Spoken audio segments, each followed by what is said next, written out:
When I started trying to solo, I did what everyone does. I learned the minor pentatonic box shape, memorized where the notes sat, and played up and down it as fast as I could manage over a backing track and called it improvising. It wasn't improvising, it was running. I was sprinting through a scale with no destination, no phrasing, no intention, just fingers moving and hoping that speed would disguise the fact that I had nothing to say.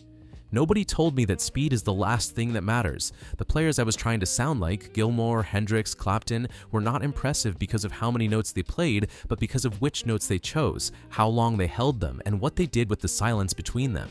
I spent a year getting faster when I should have spent it learning to mean something. So here is what I wish someone had told me at the beginning. Phrasing is everything. A phrase is a musical sentence. It starts somewhere, goes somewhere, and lands somewhere. The best soloists think in phrases the way a singer thinks in lyrics. They play something, let it breathe, respond to it, let it breathe again. The breathing is not empty space. The breathing is tension. Listen to Gilmour hold a single note on Comfortably Numb and count how long it sustains before he moves. That control, making one note do the work of 10, is worth more practice time than anything technical.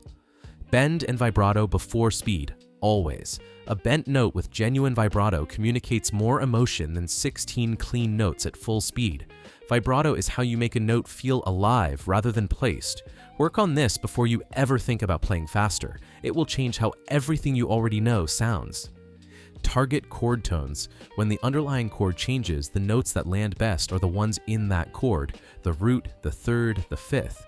You can wander freely between changes, but when you land on the root of a chord as it hits, everything before it sounds intentional. This is the difference between accidentally hitting something that works and understanding why it works.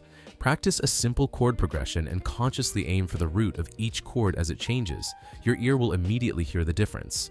Steal everything.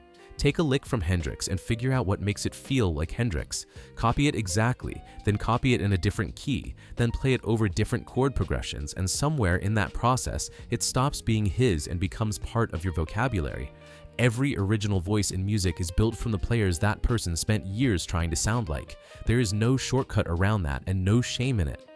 Sing before you play. Hum the solo you want to hear before your fingers touch the guitar. This feels embarrassing and works better than almost anything else. The solo that sounds like a voice is the one that connects. The solo that sounds like fingers is the one people tune out.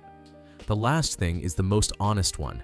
The gap between where you are and where you want to be closes through one thing only: playing over backing tracks every single day until the fretboard stops feeling like a problem to solve and starts feeling like a place you live. Theory helps, listening obsessively helps, but nothing replaces the hours of actually improvising, making mistakes in real time, and slowly building the instinct that no amount of studying can give you.